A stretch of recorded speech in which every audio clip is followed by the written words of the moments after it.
Hola, hola, hola, hola, hola, hola, mis queridos amigos. Aquí nuevamente en una entrega de Demoliendo Mitos de Colección desde el encierro, desde el cautiverio. Así es que bueno, hoy vamos a tener un Demoliendo Mitos muy pero muy especial.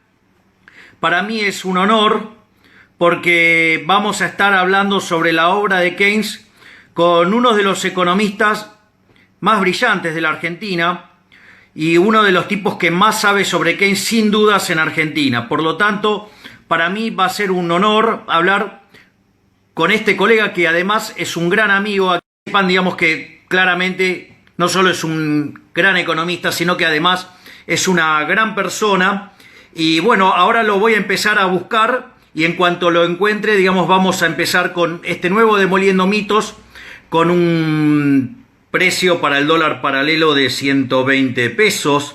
¿Será por eso que algunos periodistas quieren callar a economistas como Expert, como Kachanowski o como en mi caso? Bueno, ahí estamos. No importa, vamos a seguir adelante, vamos a seguir luchando por la libertad. Pero al margen de esto, el programa de hoy va a tener la siguiente estructura. Voy a dar una pequeña introducción teórica sobre el mundo que escribió Keynes, ¿sí? Digamos, cómo era el mundo académico previo y cuál es la modificación que hace Keynes, de qué consta básicamente la teoría general. Y una vez que yo termino de hacer ese desarrollo, le voy a pedir a Pablo que haga algunas acotaciones adicionales que me parece que tiene mucho valor que las haga él, ¿sí? Y una vez que terminamos de cerrar ese marco teórico, vamos a discutir la aplicación de la teoría general durante la Gran Depresión, durante la crisis subprime y durante la crisis del coronavirus, y vamos a hacer una especial mención sobre el caso argentino. Por lo tanto, les pido que me acompañen en este Demoliendo Mitos de Colección con uno de los tipos más brillantes de la Argentina y sobre todas las cosas, un ser humano formidable. Así es que les pido unos minutos, unos segundos hasta que lo encuentre. Hace un rato lo vi pasar saludando, así es que espero poder encontrarlo rápido. A ver, digamos, ¡acá está! Estamos esperando que Pablo acepte la invitación. Digamos, ya lo invité. Ahí tendría que... ¡Pablo, querido! ¿Qué haces, Javi? ¿Cómo estás? ¿Qué contás, Paul? ¿Todo bien, vos? Todo en orden. Quiero que sepas que para mí es un honor que compartas conmigo este programa, un tipo de tu calibre, no solo intelectual, sino humano. Así es que para mí es un honor que podamos tener esta charla, que me parece que haría muy bien, en especial en el chanterío doméstico, donde mucha gente lo cita a Keynes sin siquiera haberlo leído, ¿no? O sea, y que lo peor de todo es que se nota demasiado. Así Sí. es que, como estuve anticipando en la previa, yo lo que voy a hacer es contar cómo era el marco analítico previo a la teoría general. Después voy a explicar, digamos, lo que hizo Keynes, cuál fue la contribución de Keynes en la teoría general. Me gustaría que el tema de la existencia de desempleo, digamos, involuntario, ¿sí? Y que básicamente esto se da sin rigideces de precios.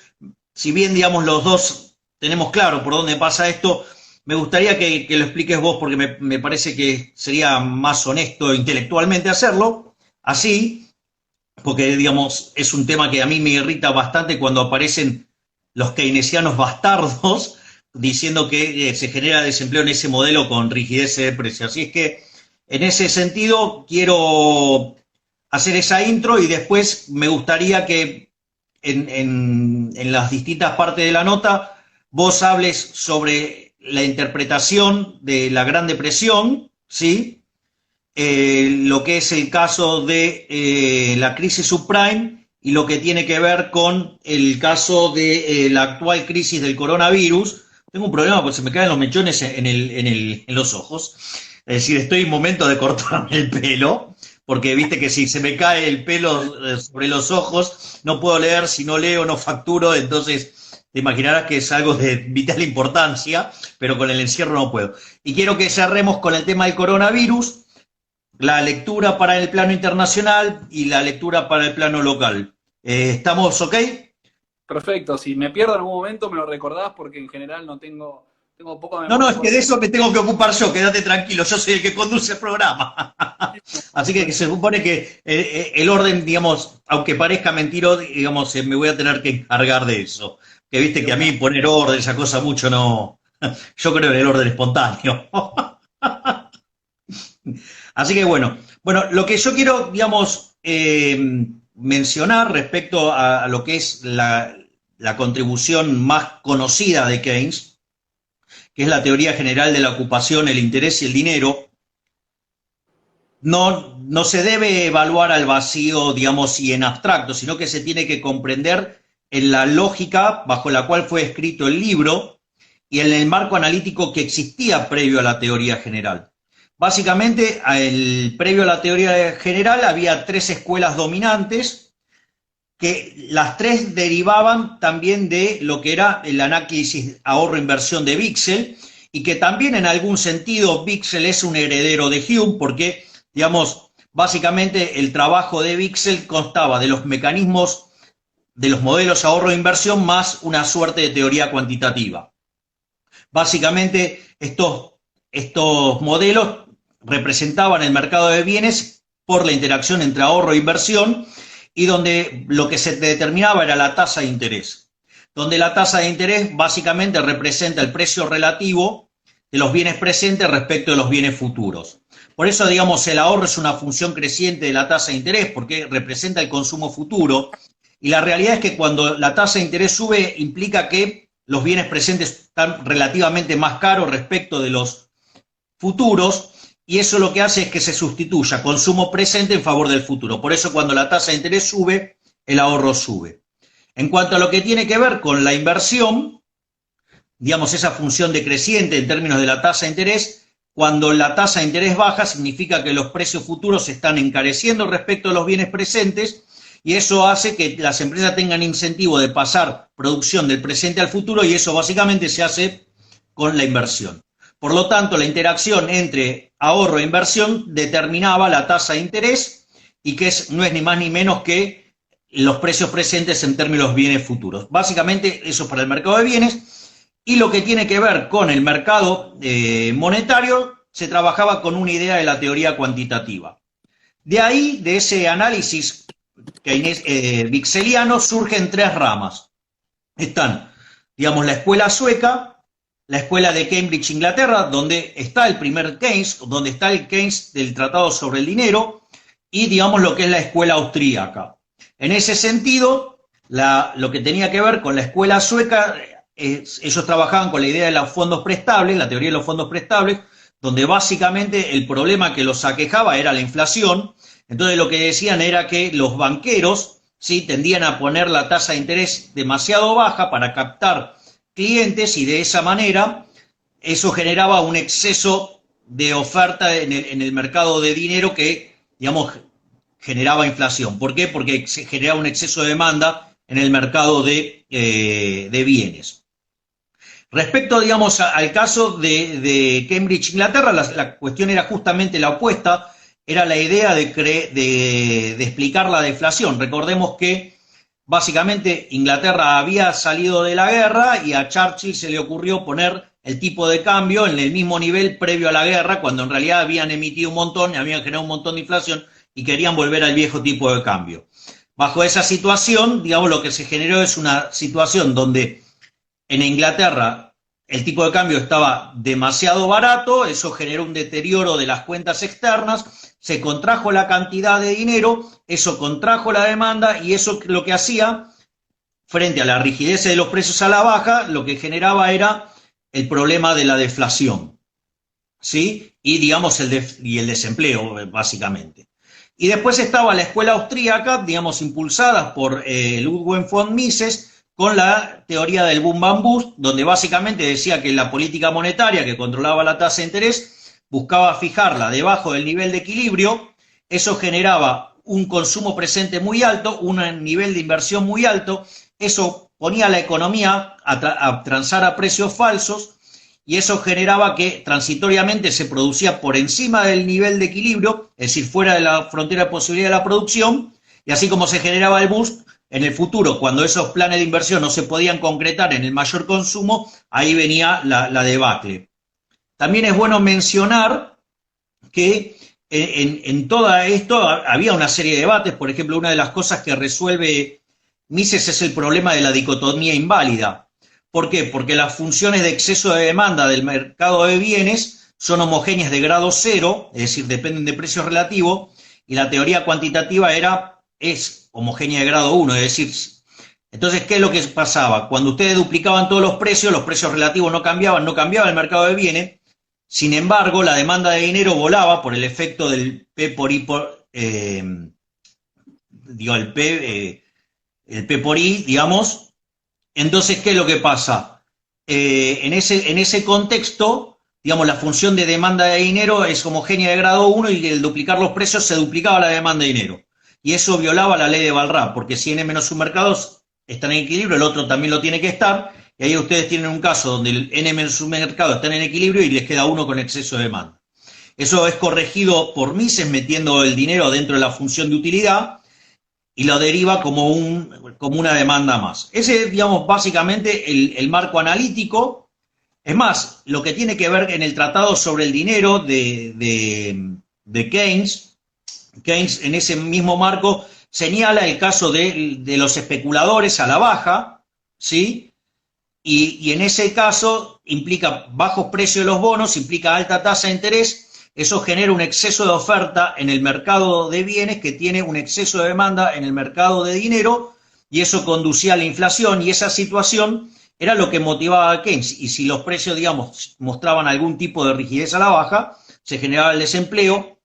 De hecho, la recomendación de Keynes en el Tratado sobre el Dinero era aumentar el gasto, básicamente, ¿para qué? Para que se contrajera el ahorro y la curva de ahorro se desplazara hacia el nivel de tasa de interés más alto, y eso es toda la controversia entre Keynes y Hayek, digamos, que la pueden leer en todo lo que se llama, en lo que son las obras completas de Hayek, se llama Los errores de Cambridge.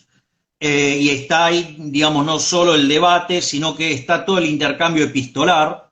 Y una de las cosas interesantes cuando están en este contexto, Keynes le dice: yo no sé qué hago discutiendo esto si yo ya no pienso más así. O sea, digamos, esa forma de ser de Keynes que, digamos, Pablo conoce muy bien.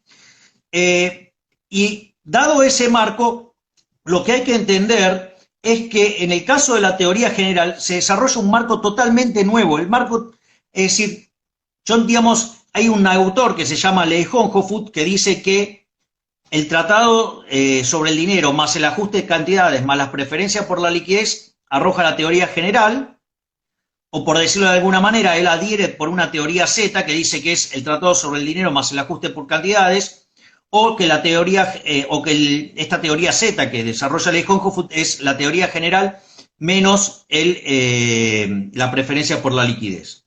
La opción de Leijonhufvud no es correcta, básicamente porque los marcos analíticos son totalmente distintos. ¿Por qué? Porque el marco del tratado sobre el dinero es intertemporal, el marco de la teoría general es de un solo periodo. Entonces, ahí, digamos, Keynes hace una serie de modificaciones. La primera es modificar la función de consumo. En lugar de tener una función que solamente tiene precios, incluye el ingreso. Al incluir el ingreso, eso le permite no solo, digamos, volar la intertemporalidad en una de las versiones, sino que además permite derivar el multiplicador keynesiano.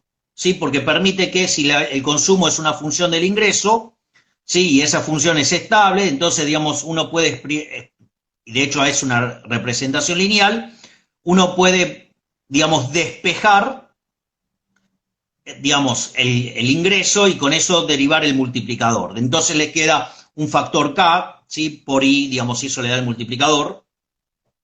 Digamos, esa es una de las primeras cosas. La otra tiene que ver con, Pablo, ahí estás. La otra tiene que ver con la función de inversión, donde si bien, digamos, hay todo un capítulo de inversión donde Keynes da una clase sobre la teoría de la inversión, cuando pone el problema de la incertidumbre irradicable y va al concepto de animal spirits, digamos, hay una representación, se podría decir, de una inversión insensible a la tasa de interés. Pero lo interesante es que entre la interacción, más allá de que la inversión pueda depender o no de la tasa de interés, cosa que, digamos, Keynes también consideraba, y nada más que esto era un caso extremo, de esa manera se determina en el mercado de bienes el ingreso. Una vez determinado el ingreso, con eso se determina la demanda de trabajo. Ustedes teniendo la oferta de trabajo, en el mercado de trabajo se determina el salario nominal.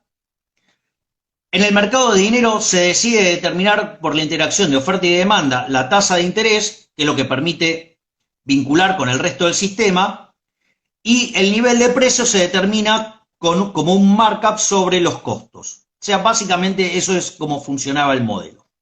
Por lo tanto, digamos, si ustedes tenían un aumento, digamos, exógeno de la inversión, eso generaba un aumento de la demanda agregada que impulsaba un aumento del producto, ese aumento de producto generaba un aumento de la demanda de trabajo, eso impactaba sobre los precios, ¿sí? Y eso, digamos, también, de acuerdo a cómo era el efecto sobre el ingreso, terminaba impactando sobre la tasa de interés en el mercado monetario.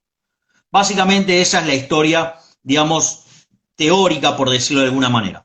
A mí una de las cosas que me parece más valioso y muy importante para tener claro en el debate es que ese modelo tiene subyacente con esa curva de oferta de trabajo, una curva plana de oferta al inicio, digamos, si hay mucho desempleo, creciente en un tramo intermedio y después vertical, que era lo que Keynes llamaba el caso clásico y por eso él consideraba que era una teoría general que incluía como caso especial el caso clásico. Pero a mí hay algo que me parece mucho más importante en todo esto, y en especial a la luz de todo el desastre que hicieron los keynesianos, ¿sí? Digo, cuando hablo de los keynesianos hablo de Hicks, Hansen, digamos, Patinkin, Modigliani, ¿sí? Y me parece, digamos, que no se le hace justicia a uno de los resultados más importantes, desde mi punto de vista, en la teoría general, es que se puede explicar el desempleo aún sin que haya... me gustaría que vos, Pablo, se fue Pablo. Hola. A ver.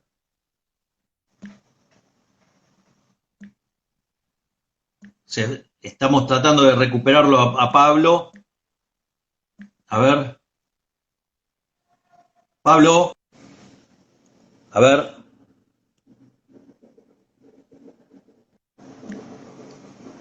A ver. Se nos fue Pablo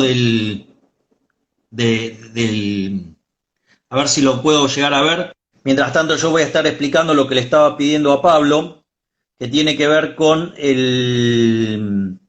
la existencia de desempleo aún con salarios plenamente flexibles. Básicamente este resultado se puede lograr de dos maneras. Una es con lo que se llama la curva de oferta de trabajo, absolutamente vertical. Entonces, cuando ustedes tienen la caída de la demanda agregada, que deriva después en una caída de la producción, que deriva en una caída en la demanda de trabajo, eso puede hacer que, digamos, el lugar donde se corta oferta y demanda sea a precios negativos. Por ende, digamos, no hay precio que logre equilibrar el mercado de trabajo. La otra alternativa, y que esto en un trabajo que hizo Pablo con Lucas Liach está muy bien explicado, es que cuando ustedes tienen una función de producción de coeficientes fijos y donde ustedes demandan trabajo en función de esta producción, ustedes se encuentran con un caso donde básicamente la curva de demanda se corta, desaparece el resto de la curva de demanda. Entonces puede darse una situación en la cual las curvas de oferta y de demanda no se encuentren. Y más aún si ustedes encima combinan una curva de oferta de trabajo vertical y, digamos, este corte que tiene la curva de demanda, se puede dar una situación donde aun cuando los salarios sean plenamente flexibles, se presente desempleo. Para mí es un resultado muy importante ese, pero a mí me gustaría que la explicación la dé Pablo, que lo estoy buscando y no lo encuentro. Eh, Sigo buscándolo a Pablo. A ver, Pablo. A ver, a ver,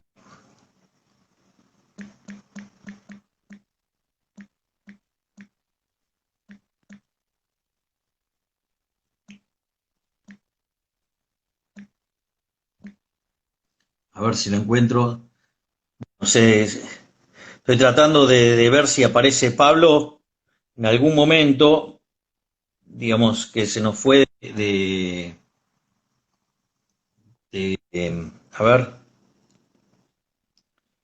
a ver si lo puedo encontrar.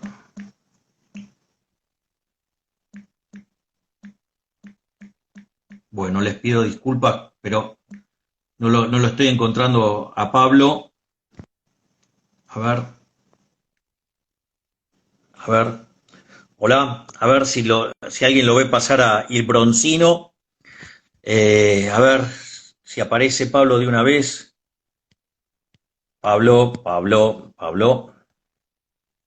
No aparece, no está apareciendo. Bueno, voy a seguir hasta que, digamos, lo vea pasar eh, por el. Lo que pasa es que tampoco se está moviendo mucho el Instagram. Bueno, entonces, básicamente, eso es lo que hace Keynes en la teoría general, que claramente no es algo menor, digamos, tratar de explicar el desempleo sin que haya rigideces de precios. Esto se me está poniendo muy complicado encontrarlo a Pablo. A ver si yo pongo.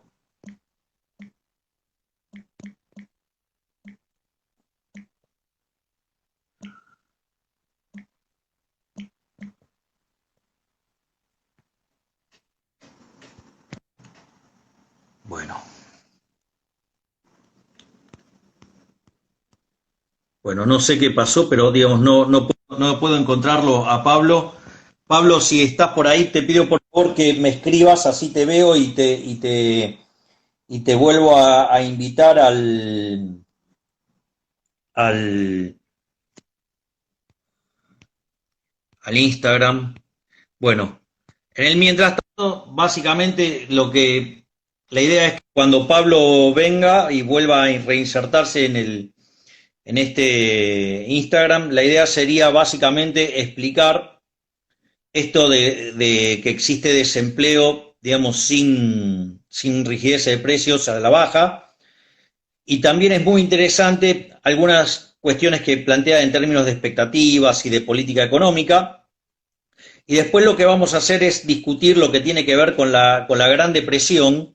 Yo, mientras tanto, voy a hacer una pausa sonora, como digamos, vamos a escuchar música de vuelta y hasta que lo vea pasar de vuelta a Pablo y poder reinsertarlo en la discusión, porque la gracia es que, digamos, esto lo cuente, digamos, Pablo y no que lo esté contando yo, que ya me escucharon 1000 veces contarlo.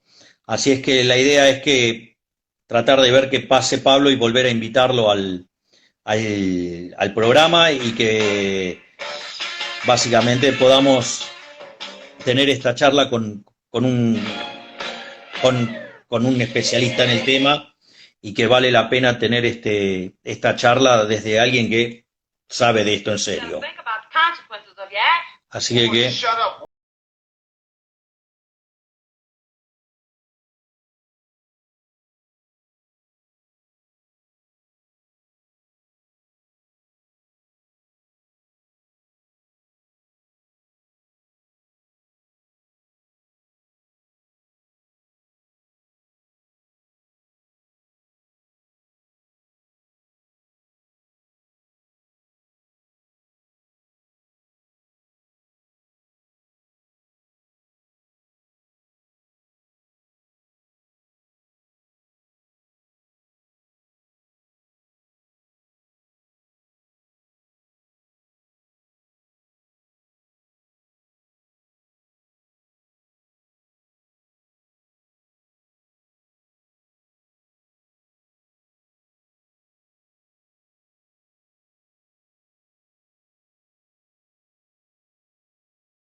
Bueno, ahí volví a... Ahí estás, Pablo, querido. Estaba acá, hace media hora que estoy acá. Te pido perdón. A ver, ahí estoy yo también. Bueno, a ver, el tema es el siguiente. Yo ya hice la intro, me gustaría que des, por ejemplo, primero, digamos, cómo puede ser que exista desempleo en el modelo keynesiano sin rigideces de salarios a la baja, que me parece un resultado fundamental. Yo traté de explicarlo, pero me parece que corresponde que vos lo expliques, digamos, porque aparte es un resultado que vos has explicado de manera fenomenal en un trabajo con Lucas Liach. Y después me gustaría que hagas una lectura de la Gran Depresión, por favor. Bueno, dale, gracias. Escuché casi todo lo que dijiste, en un momento se me cortó y después, digamos, volví. Así que igual llegué, digamos, a ver más básicamente todo. Si en algún momento se corta, me tiran ahí, digamos, en los mensajes, agarran y me tiran eso. Tiran que no se está escuchando o algo por el estilo. Voy a tratar de ser lo más didáctico posible, aunque estoy presuponiendo que, digamos, muchos de acá son economistas o vienen de ese palo, con lo cual es, nada, va a ser medio una clase un poco teórica. Pero bueno, ya vamos a ver qué sale de todo esto. Yo estoy como muy de acuerdo con muchas de las cosas que decís, efectivamente es así, yo ya te lo he dicho, vos le haces mucha más justicia a Keynes que los propios keynesianos. O sea, me Eh, estás acusando de keynesiano. No sí, empecemos. No bueno, seas osado. en algún punto, digamos, sos como más keynesiano que yo, ¿no? O sea, ya hemos hablado de estas cosas. Veo que estamos de humor. Estás provocador, Schiaffino. En esta cuarentena, digamos, es lo único que nos queda, ¿no? Digamos, tratar de hacer este tipo de cuestiones. Ahora, la verdad es que sí, a ver, creo que a los alumnos o los alumnos que están, digamos, acá, les va a servir porque tienen que rendir la semana que viene a Keynes y en Historia del Pensamiento Económico. Digamos, el primer punto, me parece que la primera diferencia de Keynes es que es un tipo que, digamos, él está formado en lo que es toda la tradición de Cambridge, él se pelea con Pigou, digamos, va un poco en contra incluso de Marshall, quien fue, digamos, eh, su mentor, digamos, ¿no? Una especie como de gran traidor a la causa. Pero lo que Keynes observa, digamos, dentro con es un tipo muy perspicaz, digamos, un tipo muy atento. Un primer resultado que te dice, che, mirá, esto del mercado de trabajo y los problemas que vos tenías en el mercado de trabajo no necesariamente, digamos, es lo que a vos te termina generando el desempleo, que es su gran objetivo, ¿no? Tratar de explicar, digamos, el desempleo. Ahora, ¿por qué no? Bueno, porque mientras todos, digamos, todos los economistas de aquel momento están observando como que los problemas vienen particularmente dentro de lo que es el mercado de trabajo, él lo que dice es que en realidad el problema viene en el mercado de bienes, que es otra cosa que va ocurriendo por otro lado y que eso eventualmente puede llegar, digamos, a terminar impactando en lo que pase en el mercado de trabajo. Ahora, ¿cuál es el punto, digamos? Y ahí retomo un poco lo que vos decías. Él lo que te dice es, si nosotros bajamos los salarios, porque efectivamente estamos en una situación donde los salarios han quedado altos en relación a lo que es la demanda y la oferta de trabajo, él se pregunta y dice, che, bueno, como me enseñaron a mí en algún momento en la facultad, si tenés un problema de desempleo, rompes esa rigidez salarial y eso te va a llevar, digamos, eso te va a llevar a restablecer el equilibrio. Es lo que dice, no necesariamente, sí, no necesariamente eso es cierto, digamos. Él dice, bueno, bajo determinadas condiciones, que en realidad son dos, las que él marca, digamos, en la teoría general, es, digamos, esas dos cuestiones, si se cumplen, esas dos cuestiones que tienen que ver con algo que pasa con la tasa de interés y algo que pasa con las expectativas de inflación, si eso efectivamente ocurre, entonces bajo esas ciertas condiciones sí una baja en los salarios que soluciona el problema por distintos mecanismos. Pero es lo que está viendo, es lo que está observando, es un contexto medio particular, que es lo que, digamos, lo que generalmente es el gran resultado keynesiano, que es la trampa de la liquidez, una situación donde la tasa de interés no puede seguir bajando, ¿sí? Entonces, en la medida en que la tasa de interés no pueda seguir bajando y efectivamente vos te encuentres con ese problema y después tengas también el problema que estás en una economía que tiene deflación y no puede generar inflación, etcétera, entonces lo que él dice definitivamente, que es lo que pasa en los 30, eso no, o sea, bajar los salarios no va a corregirte el problema de desempleo que vos tenés. Entonces, Te dice, bueno, si no viene por el lado del mercado de trabajo, ¿por dónde viene? Viene por el lado del mercado de bienes. Hay una insuficiencia en el mercado de bienes. Esto quiere decir que Por tenemos eso él levanta el concepto de la deficiencia de demanda efectiva. la deficiencia de la demanda efectiva, donde Keynes ahí lo que te dice es un resultado sumamente intuitivo, que lo que te dice es, bueno, mira, en algún momento se van a demandar tipo 10 autos, se van a demandar 10 kilos de pan, se van a demandar 10 paquetes de cigarrillos, lo que sea, pero no necesariamente todo eso, ¿sí? O sea, toda esa demanda es compatible con el pleno empleo. O sea, yo puedo tener una situación donde la demanda es menor, ¿sí? A lo que es el equilibrio del pleno empleo. Entonces lo que él se pregunta es, dice, bueno, pero ¿por qué surge esto? Bueno, precisamente porque lo que él marca en esa situación, dice, y ahí va en contra de los clásicos, lo que él dice en esa situación es, bueno, yo puedo tener un montón de bienes que me están sobrando, ¿sí? Esa cantidad de bienes que me están sobrando no se consumen, o sea, no la consume el sector privado, no la consume el sector público, y ese sobrante no necesariamente se transforma en inversión. Entonces, en la medida en que vos tengas, digamos, esa demanda insuficiente, donde se están sobrando bienes, es lo que básicamente está pasando ahora, digamos, en todas las economías de todo el mundo. Exacto, te están volando los stocks. Te están sobrando los stocks, y esta es una gran diferencia que él tiene con los clásicos, donde los clásicos decían, no puede haber, digamos, una situación donde estén sobrando bienes o donde haya stocks, digamos, o algo por el estilo. Él lo que te dice es, en esa situación, bueno, yo lo que me puedo encontrar es que, como dice cualquier empresario, che, me están sobrando todos estos bienes, ¿sí? Y estos bienes, ¿qué hago con estos bienes? Bueno, hasta que no los venda, paro, ¿sí? Hasta que no los venda, paro. Entonces, es al revés, o sea, es al revés. En realidad, ese sobrante que no se transforma en inversión, lo que te dice Keynes, va a terminar llevando a una situación donde se va a terminar produciendo menos, hasta que justamente eso, digamos, no y eso es lo que te derrumba la demanda, eso es lo que te derrumba la demanda de trabajo y se te corta. Exactamente. Si vos lo ves, no quiero hacer un gráfico acá, digamos, pero digamos, si vos lo ves en el gráfico de oferta y demanda, es lo que discutíamos la otra vez, ¿sí? Vos lo que tenés es una situación donde el gráfico no se te corta. Haces el grafiquito del mercado de trabajo. Claro, exacto. Digo, lo que se corta es la curva de demanda, como que queda amputada. Y hace que no se... Una curva de demanda discontinua. O sea, tenés exacto. venís así, digamos, venís así con la curva de demanda, tenés una punta y esto quiebra ahí. Entonces, es como que nosotros en el paper ese que hacíamos con Liach, lo que tratábamos de mostrar ahí era eso, justamente que lo que vos tenés es salarios tendiendo a cero, ¿viste? Tipo, yéndose para ese lado, y esos salarios tendiendo a cero no te corrigen, digamos, el problema, digamos, ¿no? Es más, yo quiero mencionar, digamos, porque esto Pablo y Lucas lo explican a la perfección, pero, digo, a ver, un tipo como Leigh Hohn, un crack, digamos, de Keynes, por decirlo de alguna manera, cuando escribe la Bixel Connection, él justamente recurre al recurso de dejar fija la curva de oferta de trabajo, sí, para generar ese resultado. Sí. Y lo interesante es que vos podés generar este resultado aún sin llegar a ese argumento.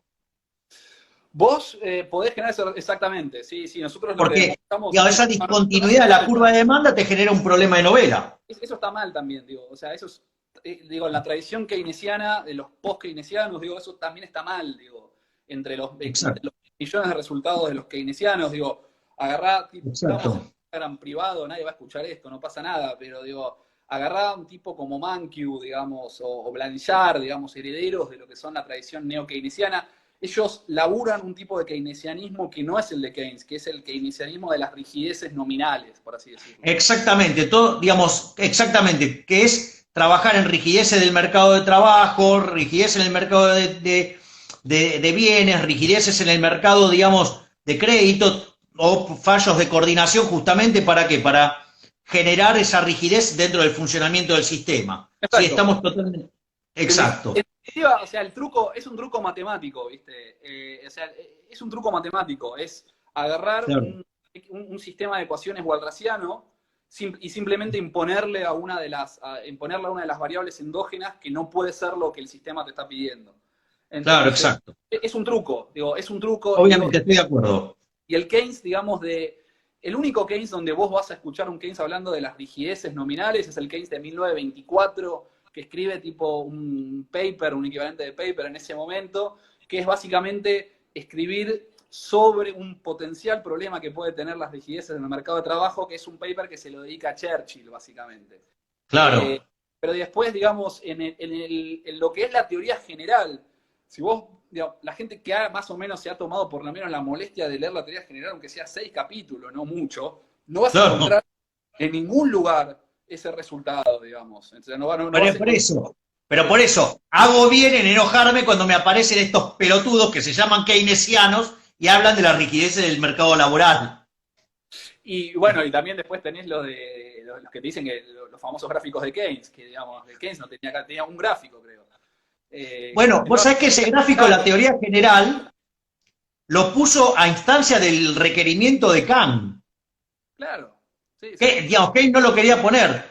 Y cuento la anécdota. Vos sabés que Keynes era un tipo que era sumamente, era un provocador 100%, en ese sentido se parecen bastante también, digamos, que era un tipo que el tipo le gustaba provocar, entonces él venía y te tiraba una idea que no tenía nada que ver con la idea de ese momento. ¿Y para qué? Para provocar. Y después decían, bueno, demuéstrela, no, soy un poco vago. Keynes tiene esta cosa de ser un tipo, digamos, muy sumamente inteligente, sumamente brillante, digo, dicho sí, por eso no está en discusión.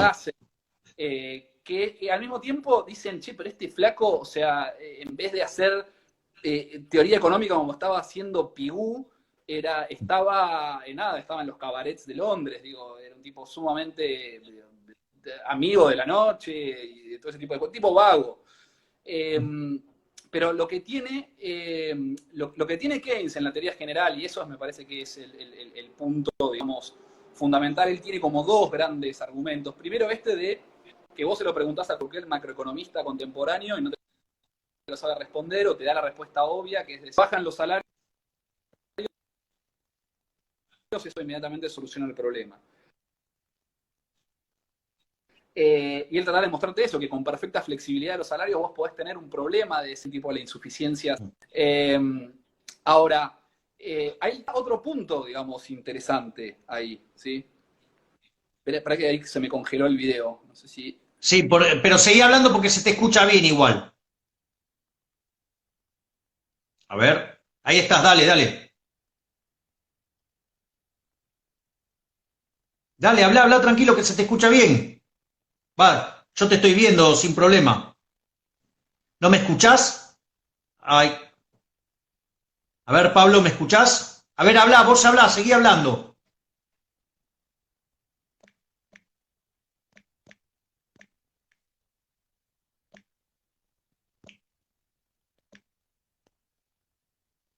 A ver ahí. A ver. ¿Para qué? A ver. A ver.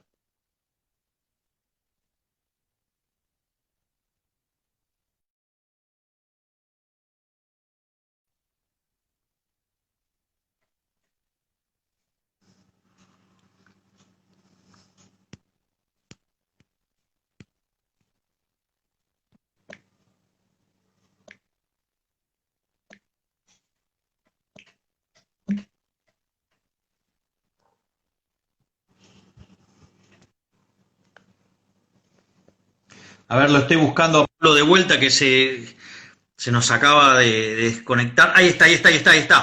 Ahí está. A ver, ahí lo veo. Ahí lo vi pasar.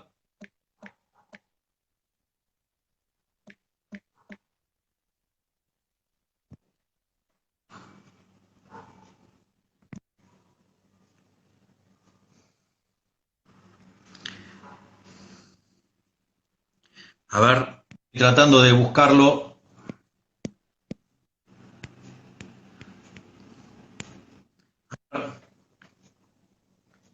A ver.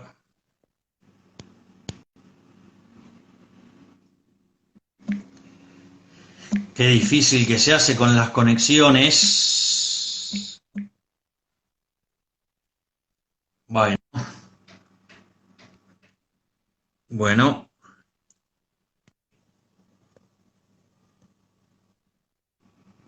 Bueno, estoy tratando de...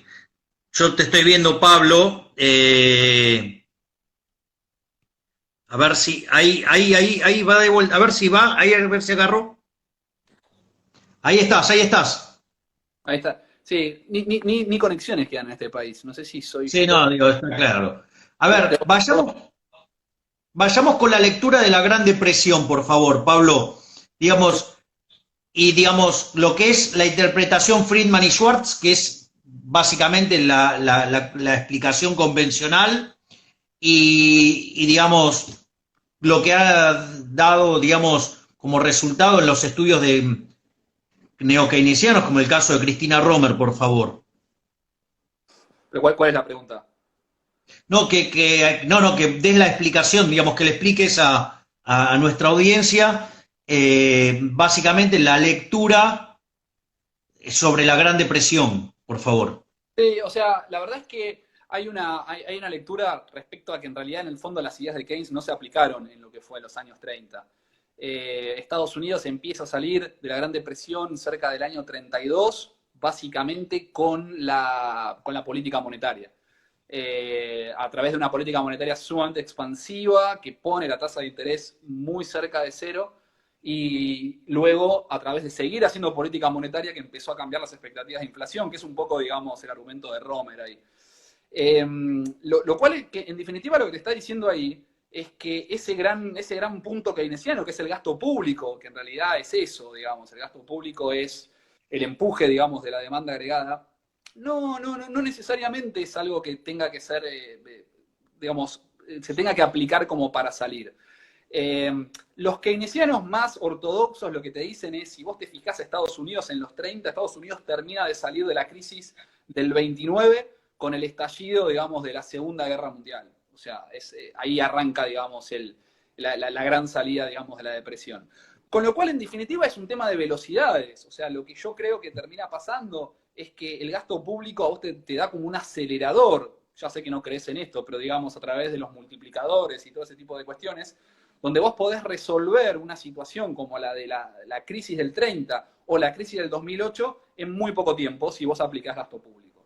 Ahora, si vos no aplicás gasto público, en la manera en que hagas política monetaria, te encuentres en trampa de la liquidez y todo ese dinero sea demandado, o sea, no como Argentina, que es otra historia.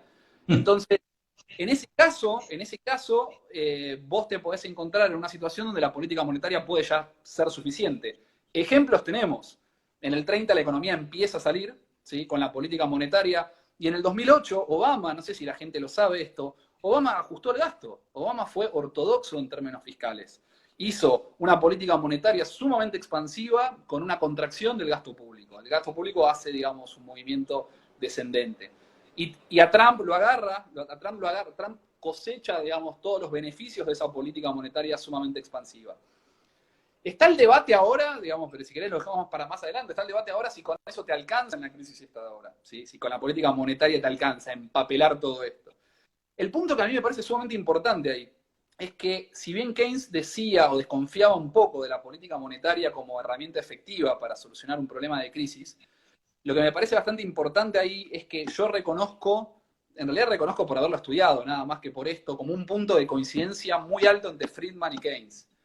Exacto. En lo que es justamente, digamos, la idea del dinero a la hora de controlar justamente el ciclo económico, ¿no? Entonces ahí para mí hay un punto de Keynes, no sé si era monetarista o no, seguramente no, se murió antes, digo, no lo sabemos, pero digamos, hay un punto ahí claramente de coincidencia y eso es un poco la conclusión, que en el 30 y en el 2008, ojo, saliste con política monetaria nada más.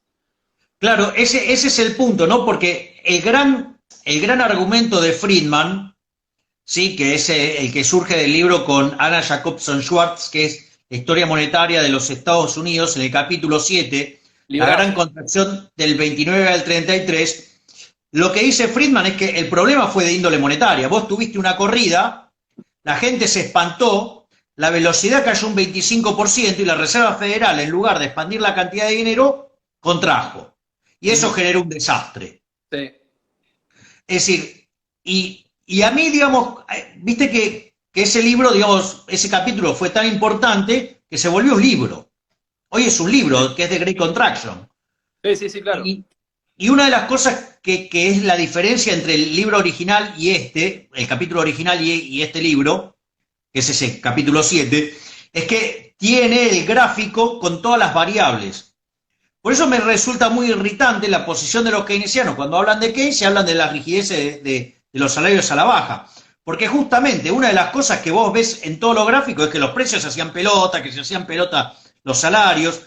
Y la verdad que, digamos, sobre todas las cosas, o sea, Keynes, digamos, además de un tipo de una inteligencia que he ponderado varias veces, porque de hecho lo que hace en la teoría general es romper el corazón de todo el esquema ahorro-inversión y crea un marco nuevo. Yo digo, para mí, digamos, o sea, un marco que no me gusta, digamos, un marco, digo, que me parece funcional a los políticos porque le da mucha sala a la política fiscal y eso, digamos, se puesto en la lógica de camino de servidumbre me parece tremendo, pero digo, más allá de eso, digo, a mí no se me ocurriría cuestionar la inteligencia de Keynes y con un tipo que tiene tanto sentido práctico, ¿cómo carajo alguien va a creer que alguien tan inteligente, digamos, o sea, piense que los precios y los salarios eran rígidos a la baja? Totalmente, Lo cual, totalmente. digo, no tenía ningún gollete. Y después lo que me parece también muy relevante, lo que decís vos, Pablo, que no se sale con política fiscal de la crisis del 30 porque así como aumentaba el gasto público, aumentaron los impuestos. Exacto, sí. Porque a Roosevelt no lo dejaron hacer política fiscal expansiva. A Roosevelt lo que le decían es, vos aumentá el gasto público todo lo que quieras, pero no te permito tener el déficit que vos quieras. Pero no te permito el déficit, claro. Entonces, cuando él aumentaba el gasto público, inmediatamente tenía que cobrar impuestos. Y eso le terminaba, digamos, le terminaba generando como una contracción en la demanda agregada. O sea, básicamente estaba Claro. anulando inicial, expansivo inicial. Pero lo que me parece, digamos, es un punto sobre todo porque estoy en una cancha, en un terreno de libertarios, me parece que digamos, más o menos quieren escuchar.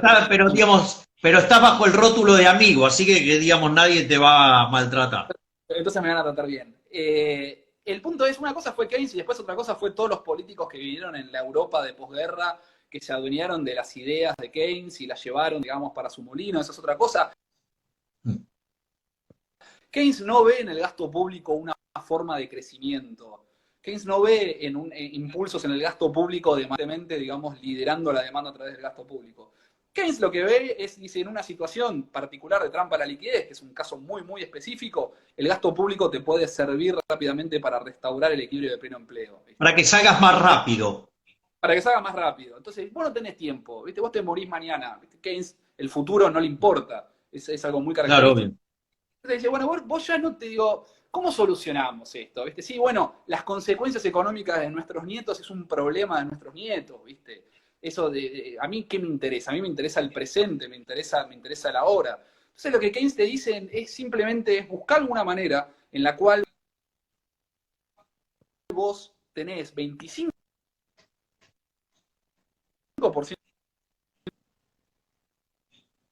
de desempleo, 24% de desempleo, 23%, lo que sea que llegó al pico, digamos, en los 30, es lo que te dice es cómo lo podés llegar a solucionar esa situación de la manera más inmediata posible, ¿viste? Y se cayó de vuelta.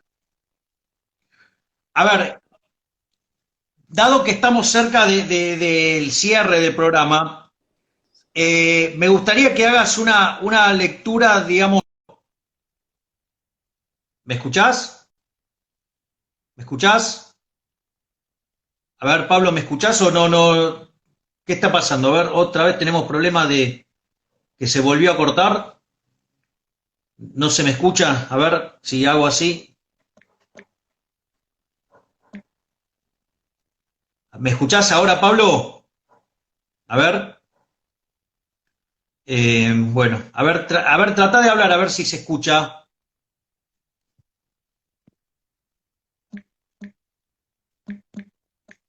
A ver. A ver si me escuchás. Trata de hablar, Pablo, por favor. Ah, no se escucha. A ver.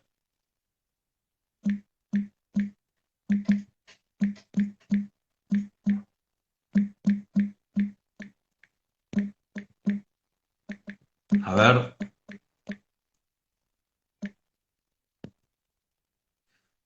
¿Leíste eso?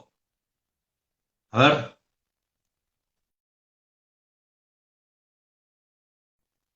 A ver.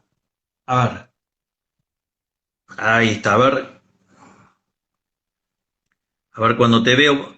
Cuando lo veo pasar de vuelta a Pablo, lo vuelvo a invitar, a ver si vuelve a entrar. A ver, Pablo. Bueno, en el remate vamos a empezar a tratar el tema de la crisis actual. A ver, ahí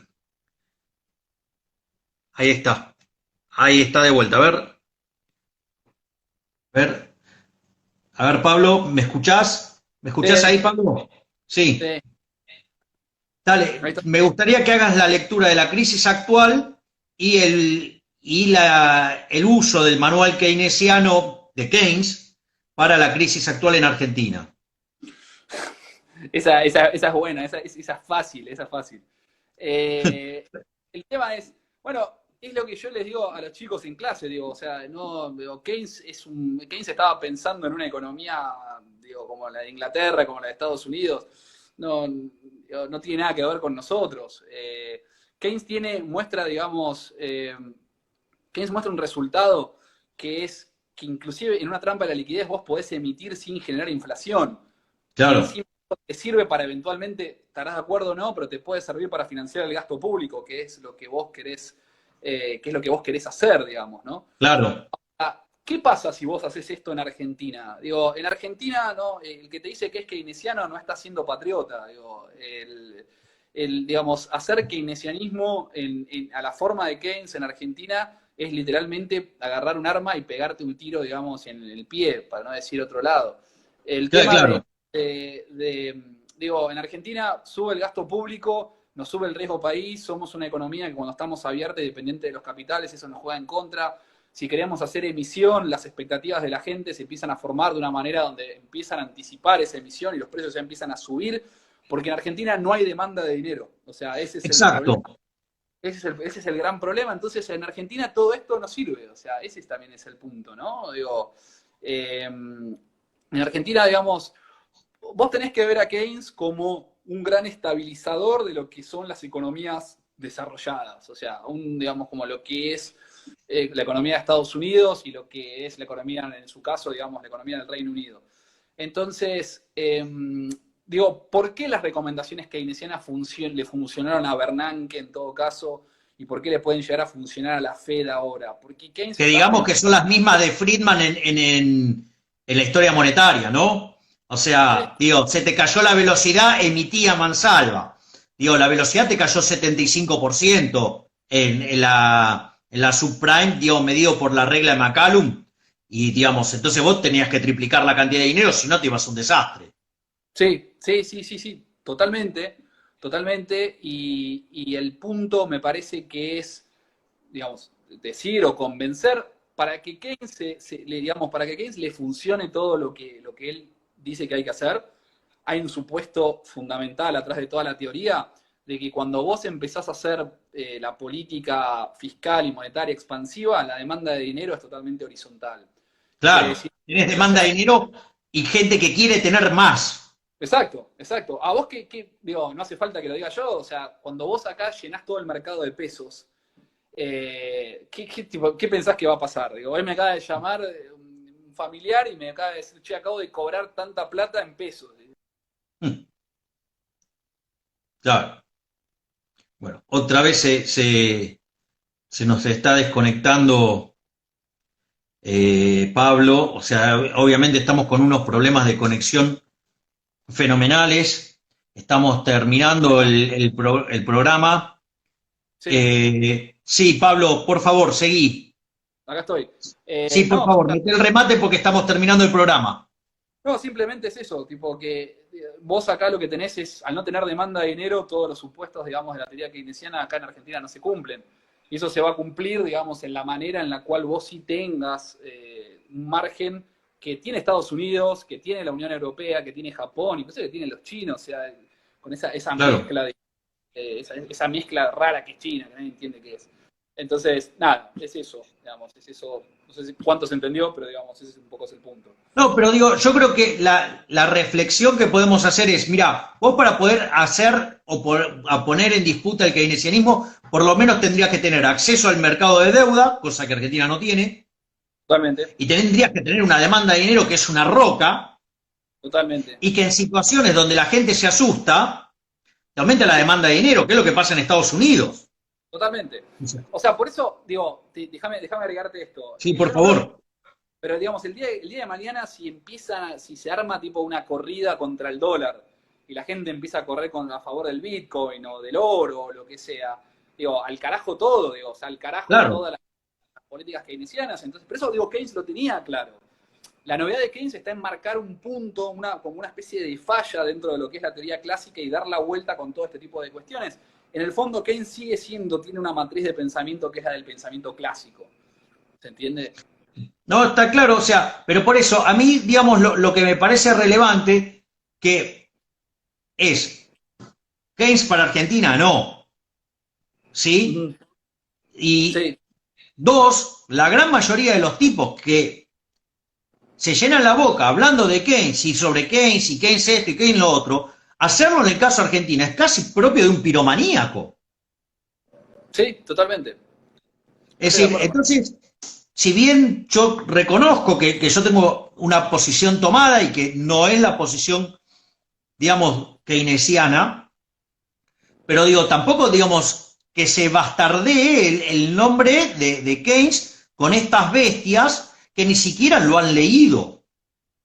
No, por eso, o sea, vos sos más defensor de Keynes que los propios keynesianos, yo en eso estoy de acuerdo.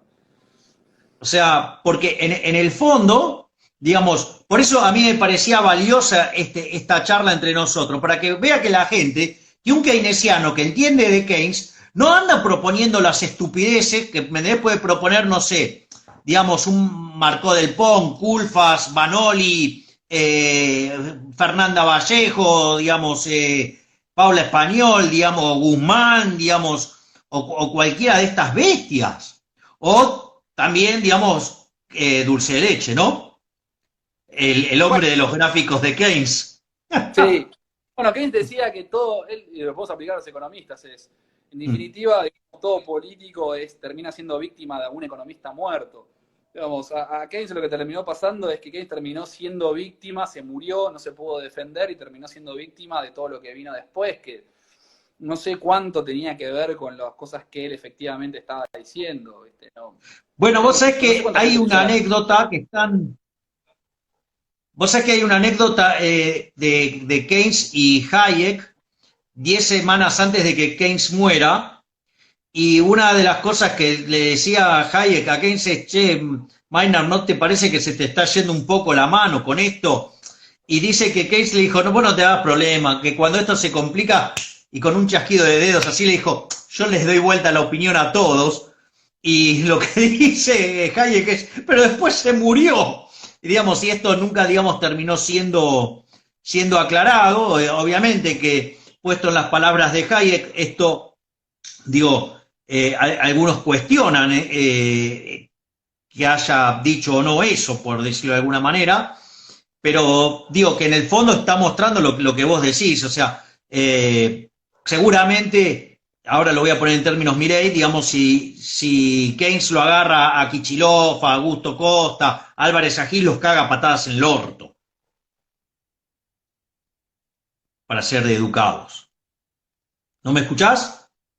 ¿Hola? Bueno, parece que no, que otra vez nos volvimos a desconectar, así que el programa, efectivamente está terminando ya el programa, digamos, no encuentro el lugar, digamos, acá está. Bueno, como ven, hemos tenido una charla impresionante con un economista de fuste y que, digamos, nos brindó una posición, digamos, que es justamente la de un keynesiano. O sea, ustedes generalmente siempre tienen mi visión, mi opinión, y me parecía que era muy enriquecedor ampliar la visión, contemplar a la otra visión, pero que quien aportara esa visión no sea un chanta. Y por eso, digamos, convoqué a Pablo Schiaffino, que no solo es mi amigo, sino que, digamos, es uno de los tipos que sin lugar a dudas más saben sobre Keynes en Argentina. Espero que este programa les haya gustado, espero que les resulte de utilidad y que también puedan identificar quiénes son los chantas y mentirosos que en el fondo hablan, citan y se llenan la boca sobre un autor al cual ni siquiera han leído una vez. Y esto, digamos, vale de los dos lados. Digo, yo estoy podrido de escuchar al pelotudo de Fernando Iglesias, por ejemplo, hablar de Keynes y jamás lo leyó. Y así como, digamos, lo hace el imbécil de Fernando Iglesias, hay un montón de economistas que lo hacen. De hecho, nosotros en un momento hicimos referencia a un economista, yo se los voy a decir quién es. Es un economista que se llama Javier González Fraga, se hizo un seminario en Uruguay, estaba Patinkin, había otro profesor que no lo voy a nombrar, que fue quien me contó la anécdota, y que claramente le creo, porque es una persona de bien y jamás va a decir semejante cosa. Estaba desayunando con Patinkin, llegó González Fraga, no pidió permiso, nada, se sentó ahí y todo, y en un momento se le puso a hablar de los gráficos de Keynes. Obviamente Patinkin, que era un fanático de Keynes, abrió los ojos como el 2 de oro y le pidió por favor que si se los podía aportar. Es más, en la Inglaterra, donde ya daba clases Keynes, había registros de las clases de Keynes. Keynes no hacía gráficos ni siquiera cuando daba clases. Por ende, cuando Patinkin le propone a González Fraga que al otro día les pase las referencias, no lo pudo encontrar por ningún lado. Bueno, esos son los keynesianos que tenemos en Argentina. Prat Guy es un heredero, digamos, es el protegido, por ejemplo, de González Fraga. Y así hay un montón. O sea, que son verdaderas bestias. Por eso, digamos, es que en algún momento el debate queda sobrereaccionado. ¿Por qué? Y porque se encuentran tipos que citan gente que ni siquiera leyeron nunca en su vida. Así es que, bueno, deseo darle las gracias por haberme acompañado en este nuevo vivo de Instagram. Y, bueno, espero que en algún momento nos dejen salir de la jaula. Claramente es intención de periodistas como, digamos, el señor Jorge Rial, la señora María O'Donnell o el señor Pablo Dugan, que no se nos escuche. Ellos claman por la libertad de expresión y la señora María O'Donnell pide explícitamente que a mí no se me deje participar en ningún programa de televisión. Dice que no se puede, digamos, dejar guiarse a los canales por el rating. ¿Sabe por qué, señora, hay rating? Porque yo le digo a la gente lo que va a pasar. Me avala el track record. Desde el año 2010 en adelante no pifié una. Eso para vos, Pablito Dugan, que después de considerarte mi amigo y recibirme con abrazo y todo en Polémica en el Bar, decís que pifié todas. ¿Saben qué es lo mejor del proceso de mercado? En el caso de Rial ni siquiera digamos, da para enojarse porque Rial, digamos, se dedica a los chimentos, ¿sí? Entonces, digamos, no está en condiciones de evaluarme porque no está a la altura intelectual de hacer esa evaluación. Pero igual, más allá de todo eso, me digan lo que me digan, no me importa, porque saben que yo soy un liberal de raza. Y la opinión de ustedes es su propiedad, y como liberal libertario jamás la voy a cuestionar. Así que pueden opinar lo que quieran. Los hechos van a hablar por sí solos. Cuando salieron a pedir la prohibición de Roberto Kachanowski, de José Luis Espert y de mí, el dólar blue estaba en 100. Hoy está en 120. Es decir, que estos periodistas, ¿sí?, lo que están haciendo es trabajar para el gobierno, para que el gobierno los pueda estafar con más impuesto inflacionario. Así es que, bueno, les mando un abrazo grande. Y el mercado es un proceso de descubrimiento, diría Hayek. Y ustedes saben lo que van a descubrir en esta interacción, quiénes son los que le mienten y quiénes son los que dicen la verdad.